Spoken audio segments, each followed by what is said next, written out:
Afternoon, everyone. My name is Angel Rivera. I'm the host of Angel in the Afternoon, and this is a special Sunday edition of the show alongside my very special guest today, Joe McGaha, host of the podcast Two Dogs in the Land of Cats. Joe, how are you this evening? Afternoon. I'm good. I'm good. A little tired, but that's what Sundays are for, right? Yeah, I mean, my weekends are usually tough too, but I'm really busy on the weekends. On the weekdays, it's like, oh, okay, go home, do this, that. On the weekends, I'm all over the place, especially now that I have all these shows to do.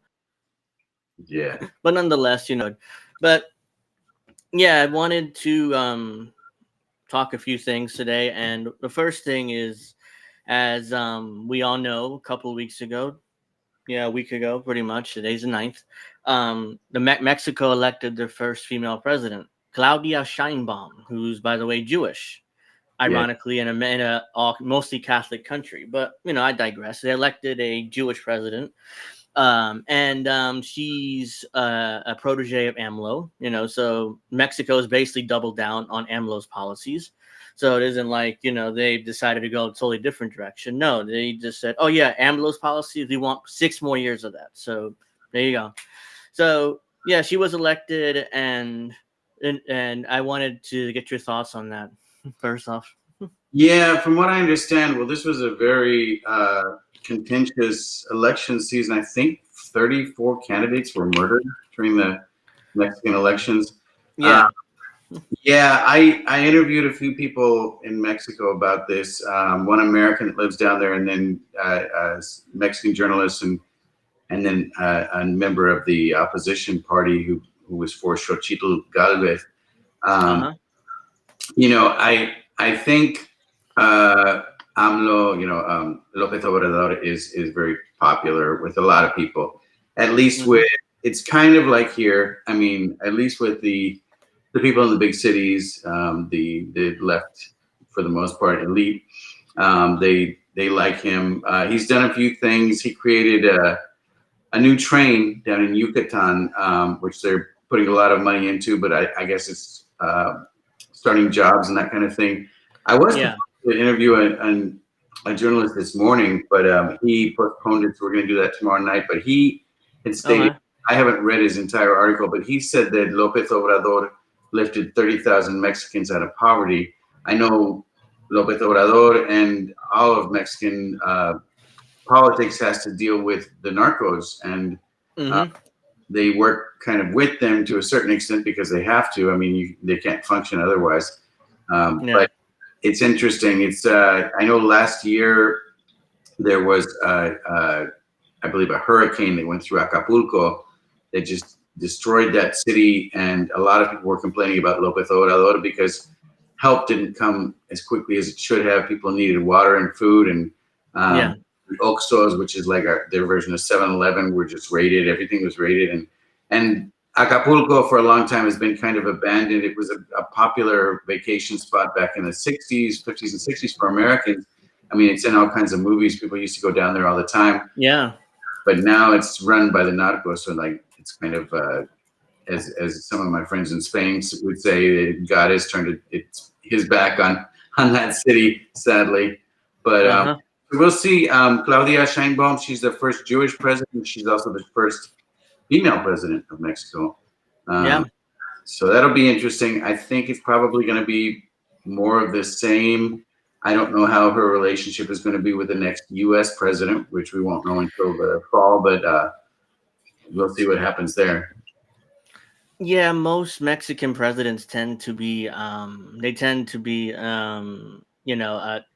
what's the word I'm looking for? They tend to be they tend to do what the US president wants anyways, because they're right next to the US, and they don't want to piss off the US. Like even AMLO, like he wasn't he allowed Trump to do the stay in Mexico policy, which if you guys don't know, it allows it forces migrants to stay in Mexico while their asylum is worked out somehow. So yeah, AMLO allowed that, and I expect Claudia Sheinbaum to basically be subservient. What I'm looking for to the next U.S. president, whether it be Biden or Trump. Most I like I said on your show, I think Trump's going to win the election. I still think that, but Yeah, I mean, we're in the Mexican president's most likely going to be subservient. It's unfortunate. I wonder how Mexican people would react to that if they hear me say that. But yeah, most Mexican presidents are subservient to the U.S. president. And you mentioned the narcos, and there's no good solutions to that. I mean, AMLO tried los abrazos no something policy. What was it called? No balazos, yeah, basically, No balazos, not, exactly. you know, yeah. I mean, basically, Yeah, to work with gangsters, yeah, you go to hug them and you'll probably get a bullet. yeah. Yeah, it's Abrazos no balazos, or yeah, hugs and no bullets policy. It didn't work, but problem is, just like the previous two presidents, Peña Nieto and I forget the other one. They tried to go to war, direct war with the narcos, with military, and that didn't work either. That caused hundreds of thousands of deaths too. So there's no good solutions to the narco problem right in our southern border. So and you're a lot closer to the border than I am. So it's like it's just no good solutions. The only solution that I see maybe the U.S. invasion of Mexico with special forces, but even then, that causes a whole other issues like sovereignty. The Mexican government won't be happy with that, and not that it stopped the U.S. I mean, Obama killed Bin Laden in Pakistan without even telling the Pakistani government. So, but the U.S. doesn't care about that. But that's the only solution that I see, and quite frankly, that's not a good solution either. So I don't find any real solutions to the narco situation.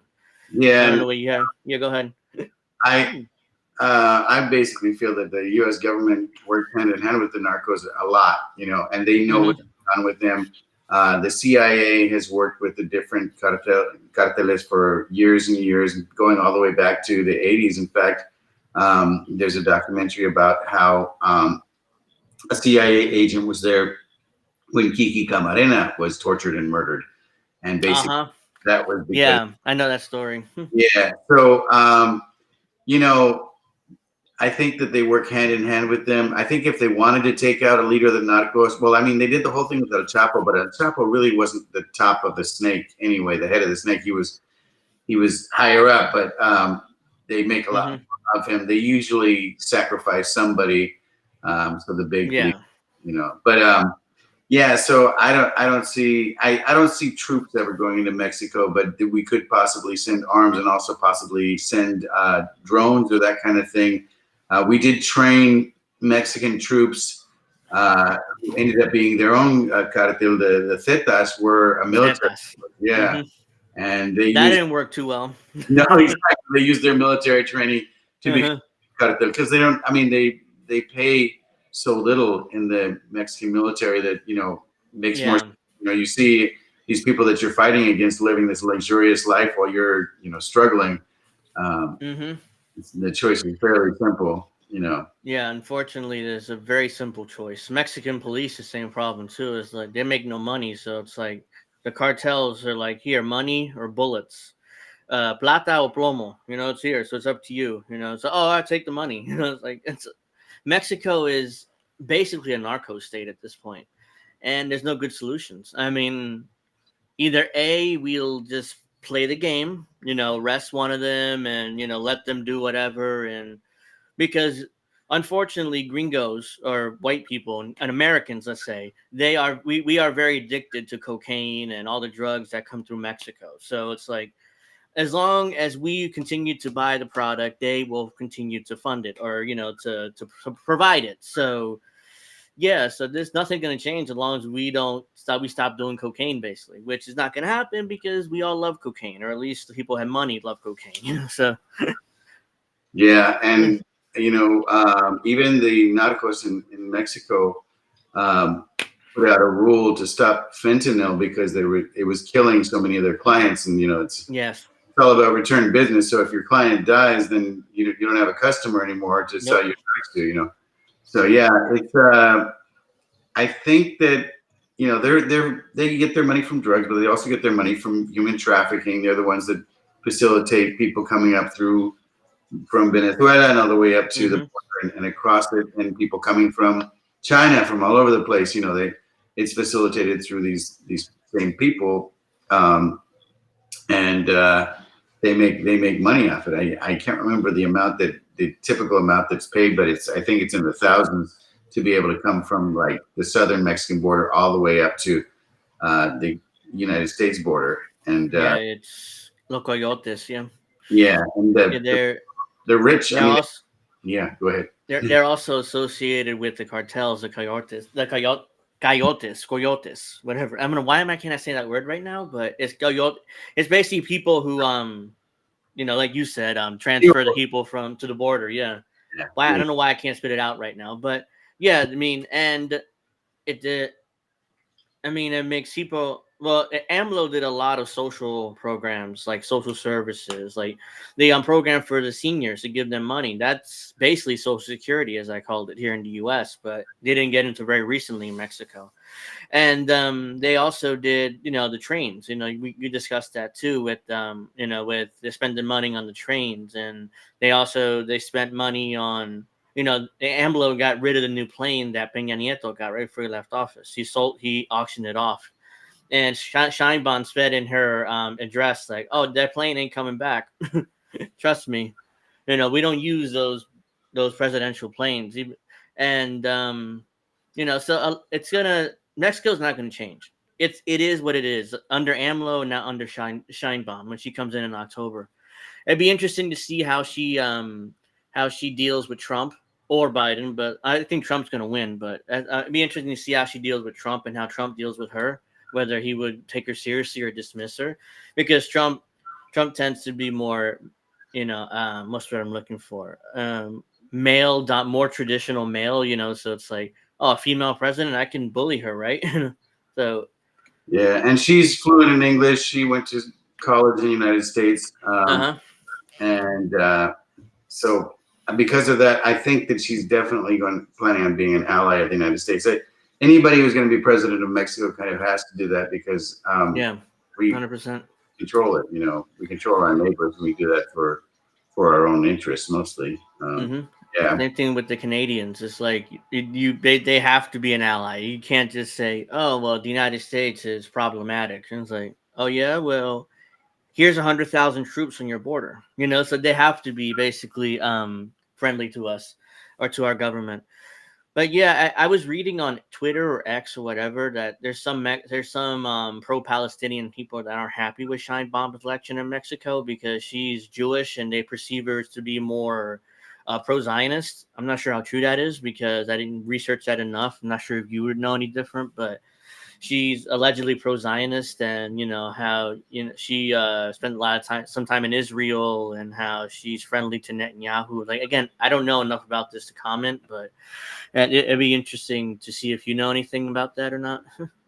I haven't heard about that, but I will look into that further because that's an interesting take as well. There is a very large Jewish community in Mexico City. There are a lot of Jews throughout Latin America, and they all do have a connection to Israel. As I think I lived in Israel for a year, Yeah. from 84 to 85. And, two of my closest friends out there were from Uruguay, and Mm-hmm. so it was. You see people speaking in Spanish all over Israel, and they're mostly Latin Americans, Argentinians, Yeah. and, but there are Mexicans too, and I've met Mexican Jews here as well. And there was a famous broadcaster in Mexico, Jacobo Zabludowski, who was, I think he was on Univision for years and years and years, but super well known, Yeah. super popular, and even like, if you go back in time, there's just a big connection to Eastern Europe and Mexico City as well, even with Trotsky dying in Mexico, which he had to get out of Russia, and Stalin sent a Spaniard of all people to kill him. Yeah. But yeah, so this goes, all these connections, show us that it's, as I hate to quote Hillary Clinton, but it's a global village. We are a village. We are all connected, and Mm-hmm. between what's going on in Israel and what's going on in Ukraine, I think we are getting very close to World War III now.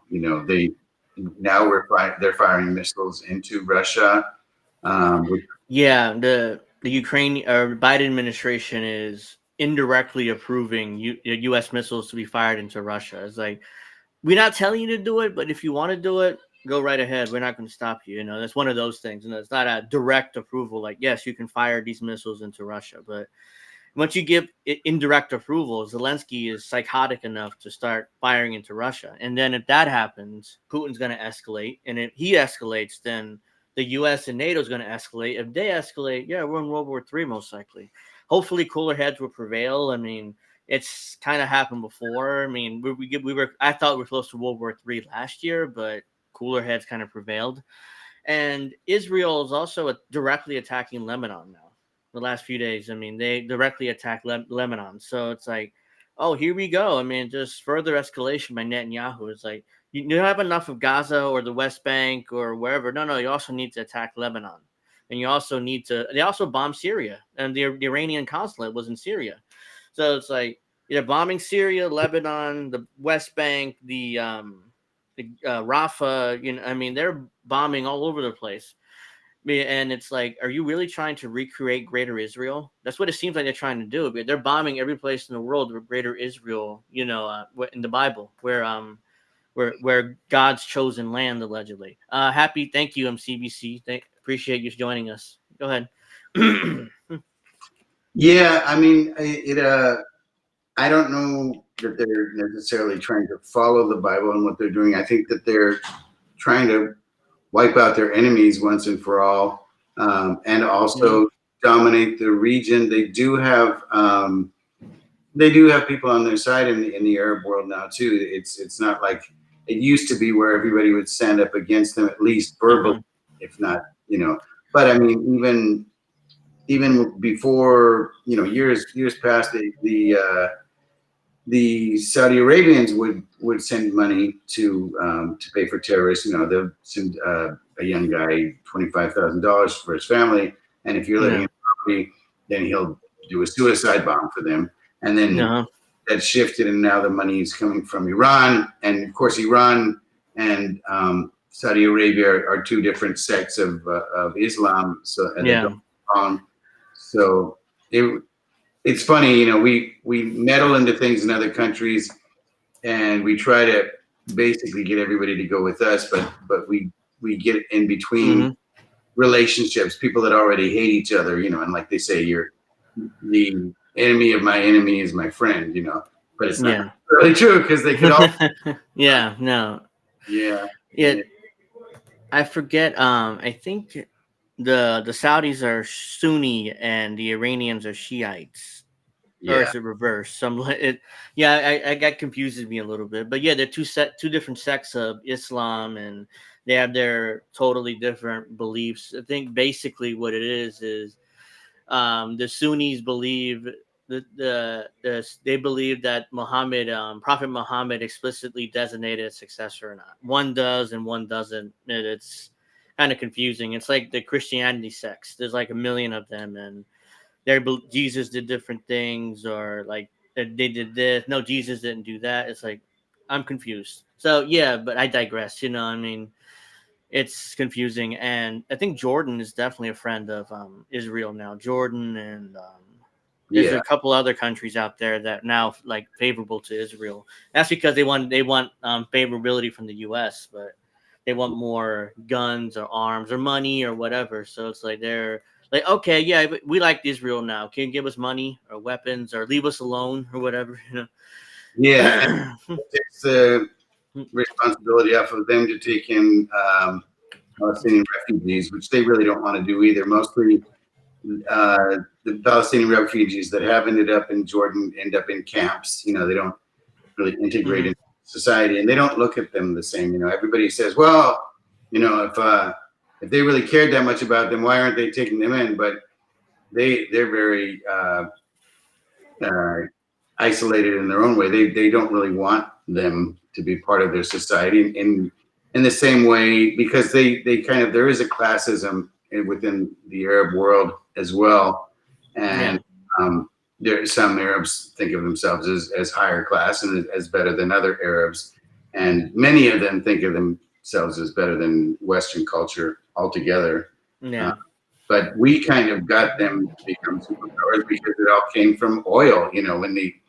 When they found oil in Saudi Arabia, then the Wahhabis, we chose the people that we were going to put in charge of it and let them enrich themselves off of it. But we were making much more money off of it, us and the British, Yeah. British petroleum. So The during World War II, Roosevelt said that the Saudi Arabia is like the most important country in the world to us, something to that effect, because they have oil and they were willing to sell it to us cheaply for the war effort. So it's like Saudi Arabia, most important country, protect them at all costs, and that's pretty much been the U.S. government policy ever since. Nearly 100 years later, it's still the same.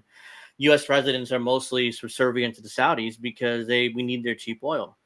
So especially now, Biden recently kind of was begging for cheaper oil prices from the Saudis because our gas prices are kind of high, we talked about a couple of weeks ago, and so far the Saudis are like, maybe, but we like Trump better. So so there's a conspiracy theory out there that says that right before the election that Mohammed bin Salman and OPEC is going to make gas prices go up on purpose in order to help Trump win the election.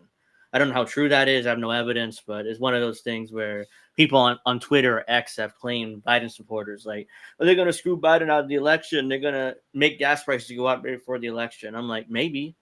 Actually, if the I Saudis like don't, Trump better. I don't think Trump needs that extra boost. I think with uh, the weaponization of the Department of Justice and all the lawsuits, they're trying to get him out any way they can.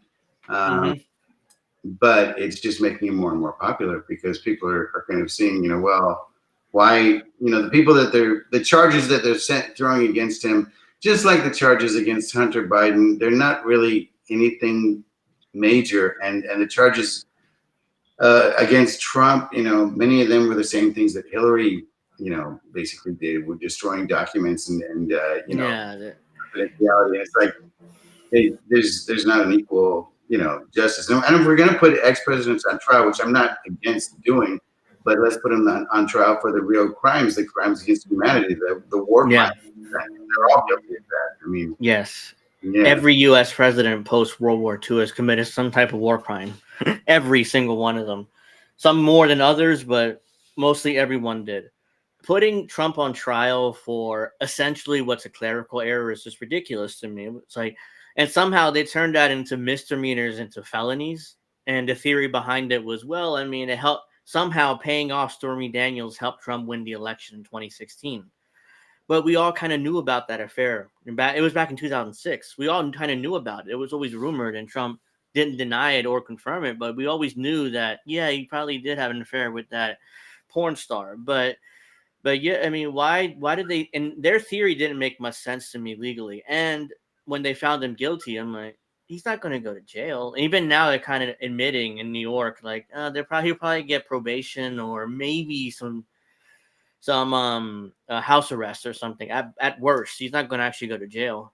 And tomorrow, Trump is scheduled to meet with probation in New York, like in Manhattan, the probation department, for an initial interview before the hearing in July. So that's tomorrow morning with his lawyer and stuff. So I just read that on X. I'm like, oh, okay. So they're beginning the process now of his sentence in July. So it's just absurd.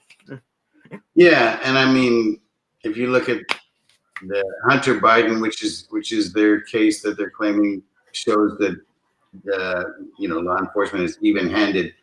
His case is not really about anything that's important either, because nobody really cares about the gun that much. Really, we care about the money that was funneled from him, from Ukraine and from China to the big guy, 10%, and then also, if we're going to charge him with things that were on the laptop from the pictures, which they claimed that it was all salacious and that the press, the media, everybody was fascinated with it because of the sex pictures. But no, that showed clearly that he was trafficking minors across state lines for sex and corrupting them with drugs and other things. So there's so many other charges they could have against him that they're just not even touching. And They won't touch that. Not yeah, even they will not touch that, because even back in 2020 when the laptop story initially broke, Like the FBI and the CIA knew about it weeks in advance, and they knew the New York Times were writing a piece about it to break the story. So they were telling everybody in the media and everybody in social media companies, "Oh yeah, there's a Russian disinformation campaign coming in about 6 to 8 weeks."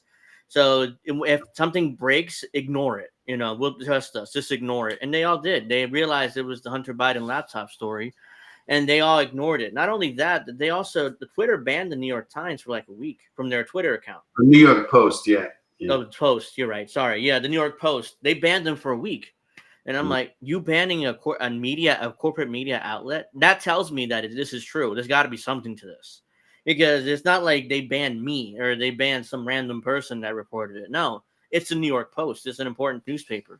You can say it's a right wing outlet or owned by Rupert Murdoch or whatever, but it's still a legitimate news source, like the Wall Street Journal. So it's like, yeah, I mean, if you're banning the New York Post, that tells me there's definitely something to this story. And they, ironically, liberals talk about election interference all the time. Like the Russians interfered, Trump did this. No, no, no.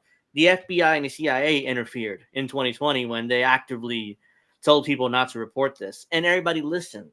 So yeah, they're the ones that interfered, not Trump or not the Russians. Definitely not the Russians. Yeah, yeah. Well, it was the 52 heads of security that signed that letter that was even used in a debate, and it was completely false, But somehow Mm-hmm. that election, tampering at all. But it totally was, because they suppressed a story that in every poll people have shown. I don't always trust polls, because basically nobody wants to participate in a poll, and who answers their phone even these days. Yeah. But, yeah,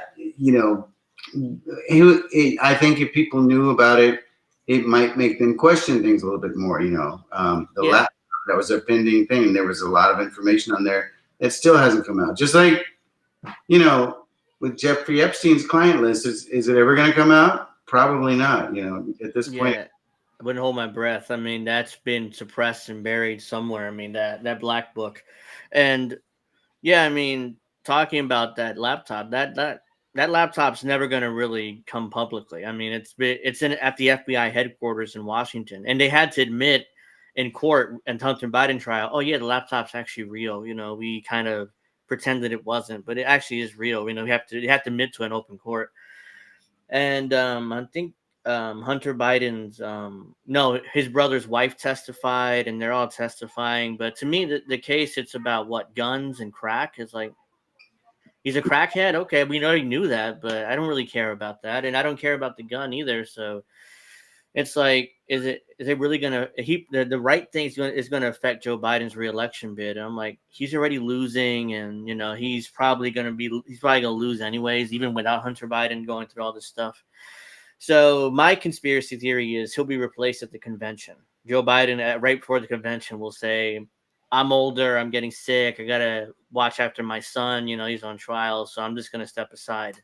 And the party will choose a nominee at the convention.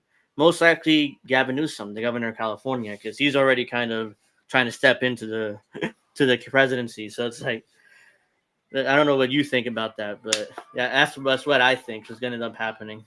It's a possibility. I mean, I can't see them really running Kamala. I can't see them Oh running. no. Yeah, um, and I can't see them running Biden. I mean, he's shown. I'm interested to see how the debates go, but the debates are already kind of. There are all these rules put in place that really are not standard for debates. They're going to silence the other person's mic when one person is talking. The people that are handling the debates are going to be all left wing media, establishment media.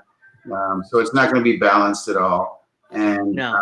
yeah, I think it's going to be manipulated. They're going to do everything they can to try and push him. Joe Yeah. Joe Biden, Donald Trump wanted debates, and Joe Biden's like, "Oh yeah, we'll do debates, but here's my list of demands." Which, as you mentioned, some of them, they want the mic to be muted. Joe Biden doesn't want an audience either. It's another issue he has. No audience, mics being muted. Only certain questions are allowed. The Biden campaign wants control over the moderators, so it's like.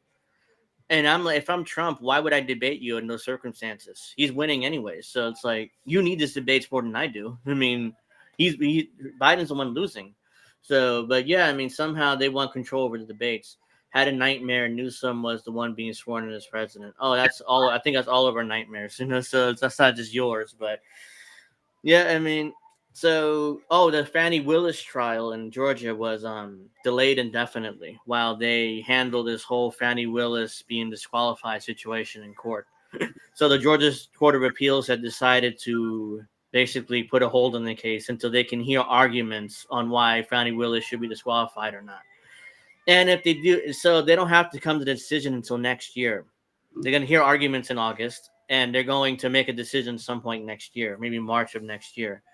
And if they do disqualify Fannie Lewis, she has a chance to appeal to the Georgia Supreme Court. So that's going to be another 6 months to a year before they decide. So we're looking at 2026, maybe 2027 for the case continues. So that case is dead. Fannie Willis is done. Let's see. The Jack Smith cases aren't going anywhere either. So basically, this liberal dreams of convicting Trump of 92 felonies is not going to happen. He got convicted of 34, and he won't go to jail. The other ones are pretty much dead in the water. So, eh.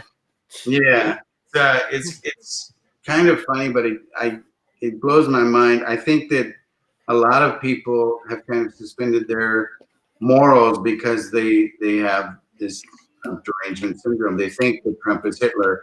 So basically, if Hitler is about to come into power, then things that you normally wouldn't do, like break all the rules, suspend democracy so that you can send the justice system after him, it's all justified because what's the consequences? You know, they act like the world is going to end when he comes into power again.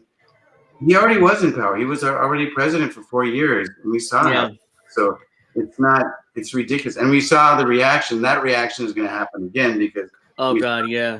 crying in the streets.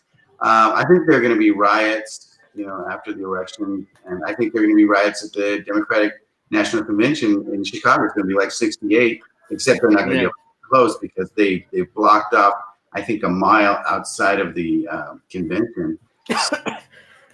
Yeah, and the administration or the Democrats are planning to have Biden accept the nomination online over the internet. So he won't even be in person in Chicago. He'll accept the nomination online, and then he'll give his speech, and which is probably gonna be pre-recorded because he it's past his bedtime usually when they accept their nomination.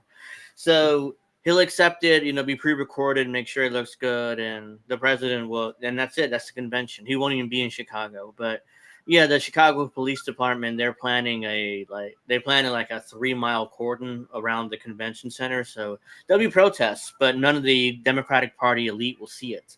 So that's what they care about. They don't want to see the riffraff with their Palestine protests. So yeah, the Republican convention is where this year? Is it in Cleveland or I I can't can't remember. remember. Yeah, yeah, It's somewhere in the country, obviously, but yeah. but It'd be like a week after the it's it's in August, I think. or July. Is it July or August? Yeah, I think it's going to be like a week or two after Trump's sentence is announced. Yes, it's July 15th to the 18th. In Milwaukee, that's what it is. Yeah, Milwaukee. Yeah.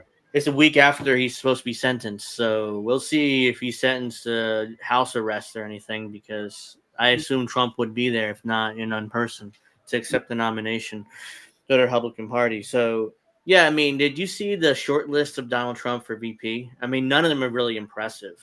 There's Tim Scott is one. Even Uh, like little Marco, as they call him, Marco Rubio. Marco Rubio. I think he is in the short list. Yeah, Yeah, which yeah, is ridiculous. Like, really? I mean, this is very unimpressive names. It's not like it's. I honestly thought he would have picked Tulsi Gabbard, or at least consider her. that would be awesome. I would be super excited if he did that. Even though the only thing about Tulsi, I love Tulsi and I love that she calls out the Uh hypocrisy, huh. the big money and all that. But she does have a military background, and so I think she Yeah. before some wars. And I don't really want to support anyone who's pro-war. You know, if possible. I, Yeah. I thought she would be on the short list, but what I see, she isn't. Let's see. It's Senator. Yeah, go ahead. Senator J.D. Vance of Ohio is on the short list. North Dakota Governor Doug Burgum is on the short list. Marco Rubio, Tim Scott, Ben Carson, Lee Stefanik, Donalds, and Senator Cotton. Those are like the short list of Trump. These are his finalists, which is like none of these are really that impressive. I mean, they're all basically pro. Not even all of them. I mean, Marco Rubio and Doug Burgum are kind of establishment Republicans. Tim Scott is kind of a black man and pro-Trump. Byron Donalds, another black man pro-Trump. So I could see him going with like a black man just to say, you see, I'm not racist. I got a black man VP here, So I could see him doing that. Maybe going with Tim Scott or Ben Carson, maybe, or Byron Donalds, the three black guys that are here. At least Stefanik, maybe, because she's a woman. Again, you can go with, see, I'm not sexist. Here's a woman, but Mhm. other I than that, I don't. Ramaswamy as well, except that's not going to happen. Yeah, I mean, he's not even on the short list, but as far as at least according to Axios. But yeah, I mean, if Trump would have picked Tulsi Gabbard, it's like, okay, here comes a lot of the progressives who supported Tulsi Gabbard in 20 to at the very least consider supporting Trump. Yeah. It's going to be interesting, and ultimately, really, the vice presidential selection doesn't have that much importance, except if something happens to the president, But Yeah. the president, look at, funny, Tulsi Gabbard. I mean, not Tulsi Gabbard. Sorry, Chelsea. Kamala has been Kamala. on different shows, like I think she was on Jimmy Kimmel recently, and they just throw all these softball questions at her. They don't ask her anything of substance. Oh, And it's bad. yeah, I recently Brutal. a commentator saying, what we really want to know is, what does she do all day? What does she do? I mean, she's the border czar, hasn't Yeah, done anything with the border. she's Uh, supposed to be she's supposed to be the border czar. But the border has not been nothing's been accomplished there for nearly 4 years of the Biden's administration. So basically, if people don't know, what happened was within Biden's first 100 days, he was like, "Oh, the border, it's people are coming over like crazy. We're not doing anything.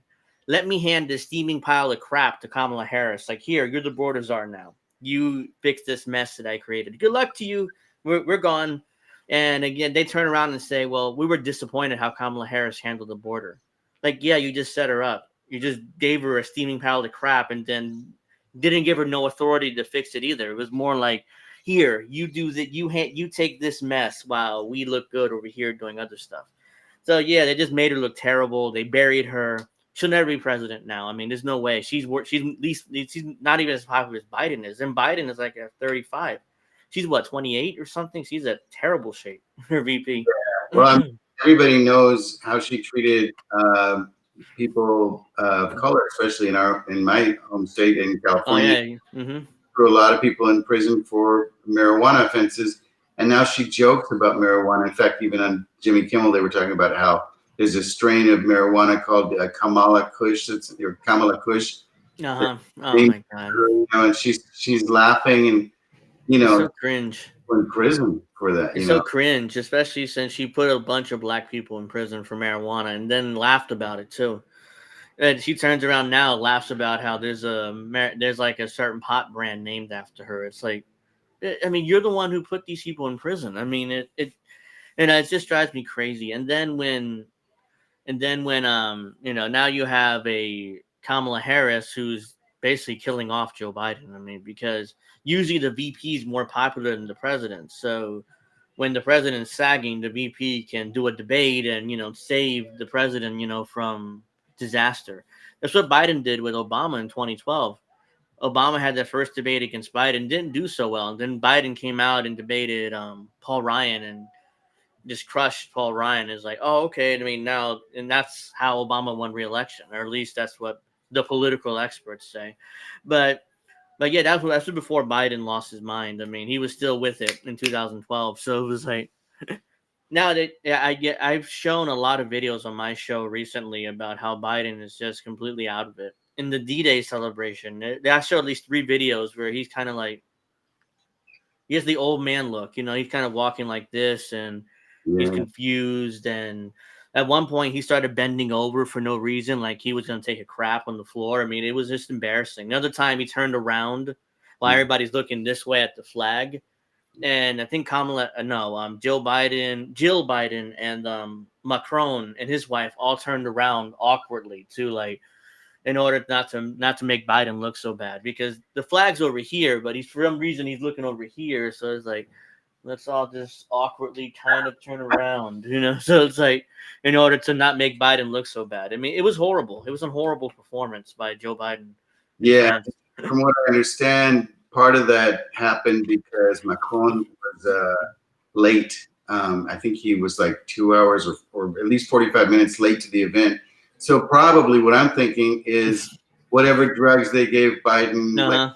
for the State of the Union, they probably gave him again. So he was pumped up when the event was Yeah. supposed to start, but then the event didn't start for another 45 minutes. So he came He's down. worn off, yeah, and he's embarrassed himself.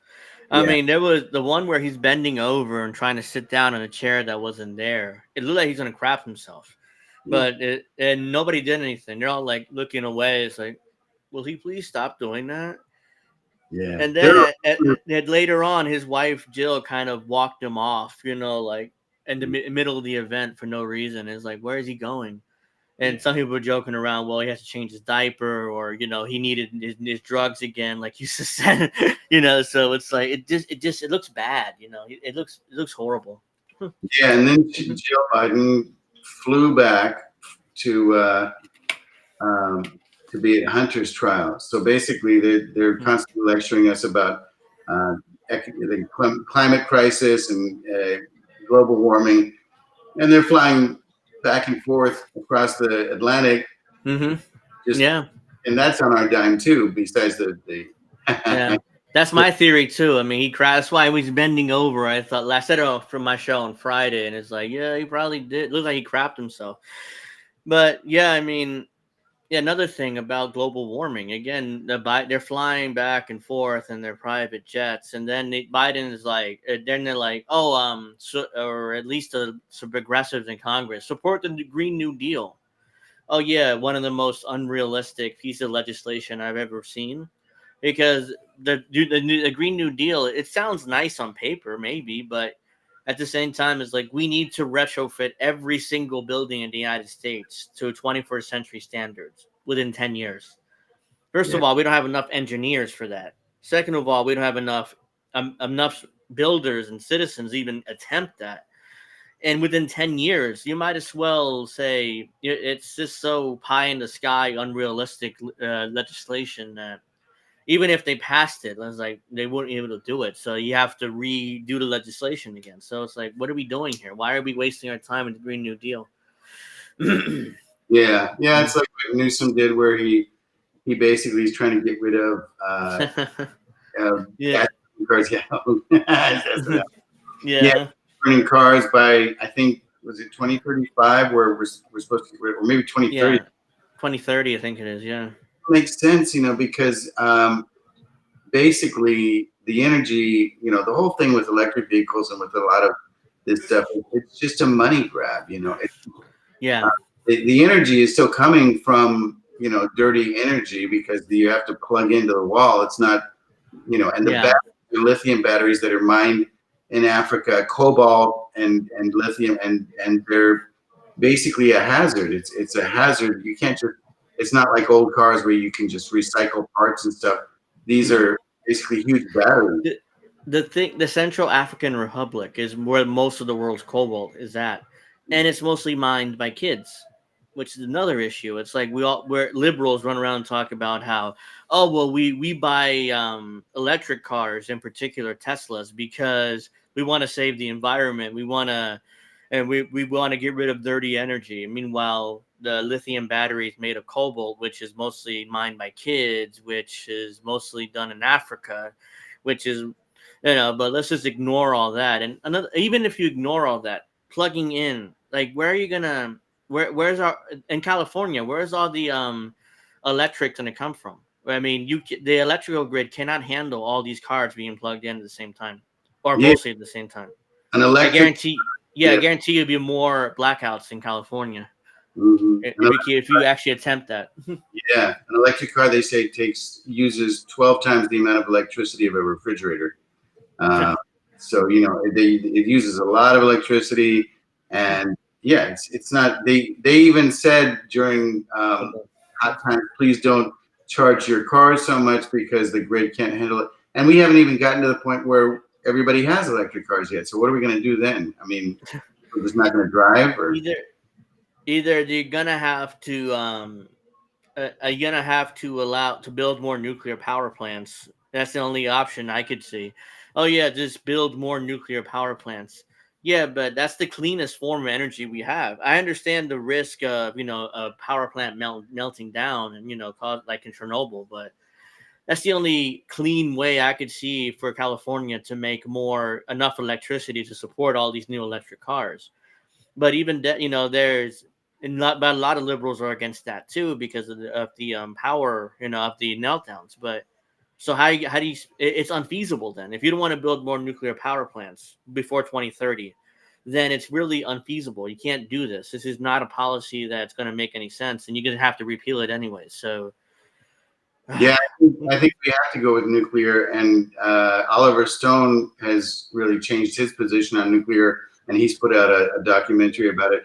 Really, the risks that were around in the early 80s are no longer as high. There's a lot more safety standards, and it is yeah, the best source for energy.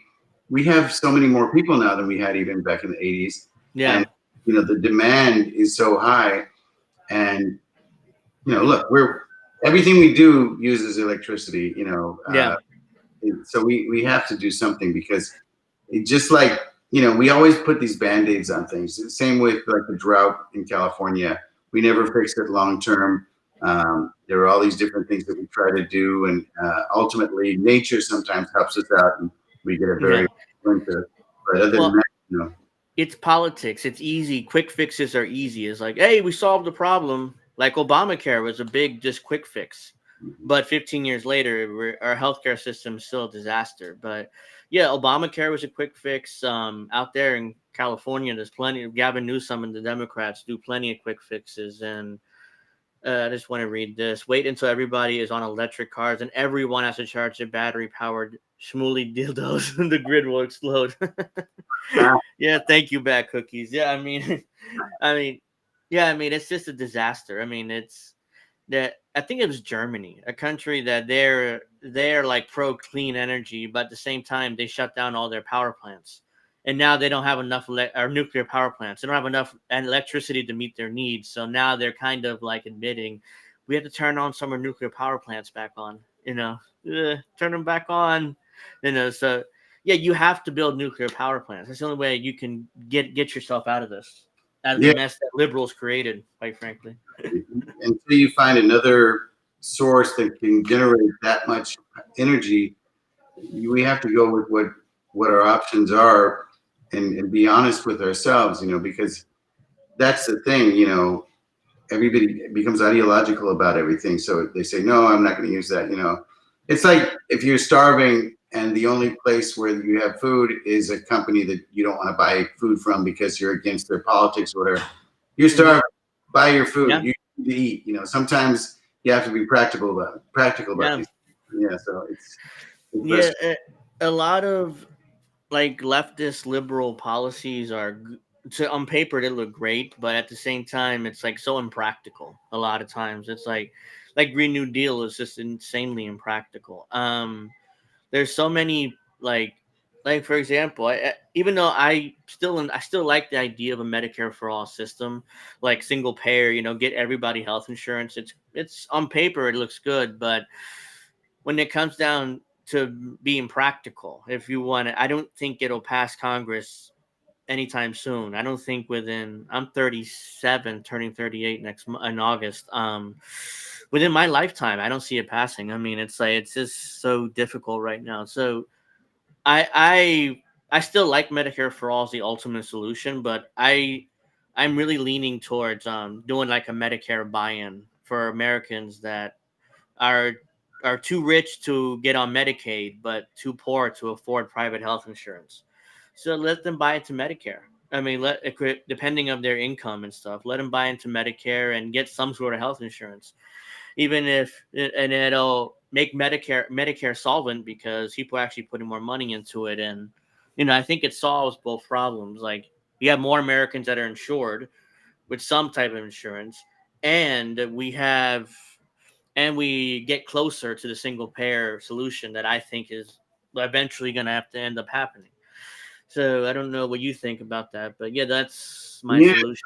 I mean, we could have had Medicare. We could have pushed Medicare for all quite a while ago, and we were trying to push what's her name, Ocasio Cortez, into Yeah, basically forcing people to take a vote. We knew it wasn't going to pass, but that way we have people on record because these people are all hypocrites. They act like they're for something, but then when the vote comes up, they kibitz behind the scenes about it, and then they vote the other way because they're like, well, it had no chance of passing. Or if they know that it has no chance of passing, sometimes they'll vote for it when later when it actually does have a chance of passing, they won't vote for the same bill. So it's I think we yeah, need debates about everything, and we don't do that enough.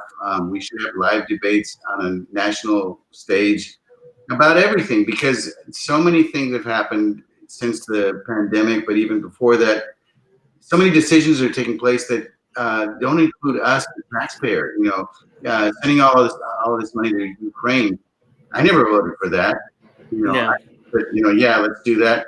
Nobody asked me, but they take our money. So that is taxation with our representation, except it's not even tax money. This is No, money.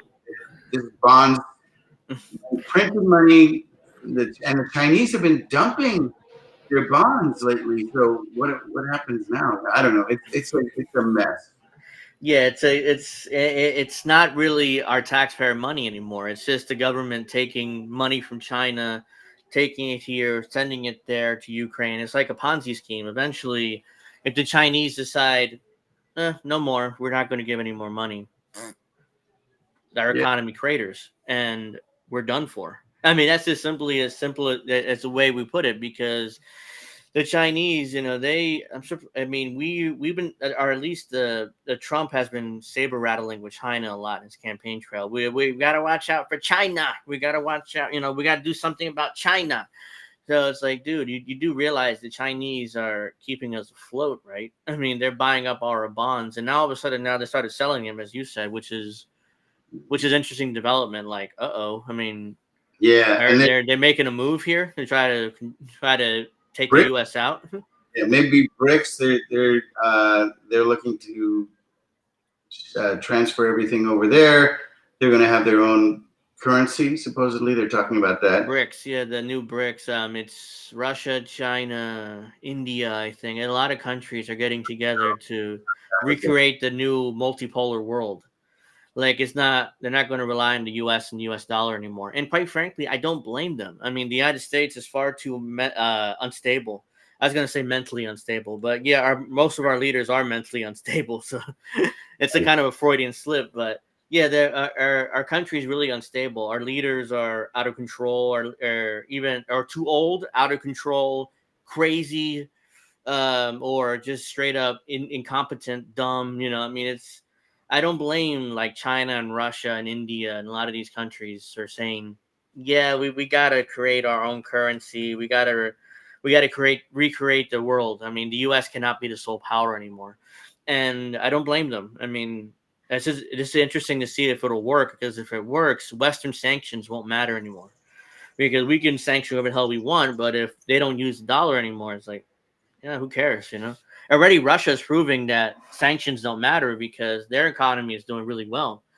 I mean, I've seen a lot of like some Americans that live in Russia, like Tara Reid is living out there right now, and she's actually the economy out there is great. I mean, they have the fourth biggest economy in the world, and that's after the sanctions, not even before. So our sanctions didn't do dick to the Russians, but yeah, I mean, the United States being the sole superpower, our time is almost up.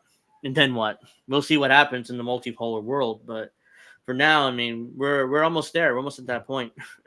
Yeah, well, we've been off the gold standard since the early '70s. And I read a quote somewhere. I think, did I mention that to you before? I mentioned it to one of my guests recently, that J.P. Morgan, and I don't know if this is true, but there's a quote going around that he said, uh, "Gold is the only true money. Everything else is credit." And that's basically kind of He probably I do remember reading something like that. I'm not sure that quote has been attributed to him. I'm not sure if he said it, but I've heard so I heard that saying. I heard somebody say that. So it might have been J.P. Morgan. I wouldn't be surprised because once we went off the gold standard, it's like when it's a fiat currency. So basically, it's whatever the government says is worth. That's how much our dollar's worth. And it's like, yeah, but what about the gold? I mean, most people use gold as currency and not what silver, not even silver. It's literally just a fiat currency. It's like whatever we say it's worth, that's what it's worth. And with inflation being over the roof or through the roof, it's just our dollar is worth less and less. The dollar that we have is worth less. I mean, with $20 back when I was a kid, we used to purchase nearly a full cart of groceries. Now $20 can barely get me eggs and milk at Walmart, like the cheapest places. So yeah, it's not good. yeah, yeah, for sure. So yeah, it's almost 8. So you have any final thoughts before I wrap up? No, thanks so much for having me on. I always enjoy our conversations, and I I hope do too. yeah, for sure. Hopefully we can do this again. Either I'll go on your show, you come on mine pretty soon. I mean, I like the Spanish, our Spanish conversations because it forces me to speak, and I'm fluent, but it's my second language. So there's times where I get confused, and so I'm glad I'm able to speak Spanish on a show like that. To talk politics because I mean it's outside in my family we don't talk politics, so that's why in Spanish that's why it's really difficult. But yeah, I mean I'm glad I'm able to do it, and I want to do it again. Look forward to it pretty soon. For sure, for sure. Yeah. Yeah. All Thanks. right. Well, yeah. So that'll do it for us this today. I mean, thanks Joe for coming on. You want to promote your stuff? I mean, all his links are in the description box below. But if you want to, real quick, tell people where you can find your show. I mean, You that's can find fine. it on Rumble, YouTube, iVoox. It's called Dos Gatos en Tierra de Perros, the number 2, and then Gatos en Tierra de Perros. Mm-hmm. You can also find me on X at bourbonroad.com. At Bourbon Road, no .com. No, yeah, yeah. I mean, all those links in the description box below. If you're gonna look him up, guys. And I'm Angel in the afternoon. I'm here every Fridays at 7 p.m. Eastern. Saturdays I do pro wrestling talk, and I'm gonna probably start streaming more often on Sundays. Not every Sunday, but we'll see. I have different guests on and stuff. And you guys, that'll do it for this show. Hope everybody enjoyed, and I'll gonna see you guys on Friday, 7 o'clock Eastern. Check out Joe's links down below, and we'll see you guys next week.